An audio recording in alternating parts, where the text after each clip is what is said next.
Заходим, заходим.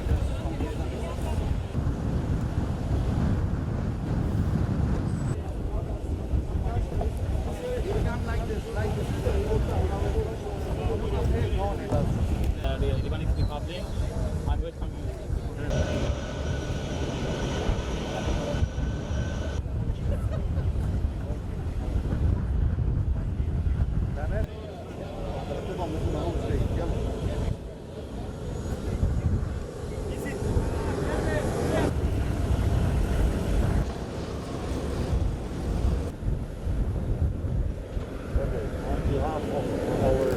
We thank you for this aid and your support. We thank your president of Kazakhstan, the Minister of Defense, and all the people of Kazakhstan for this support and aid to their country. Thank you.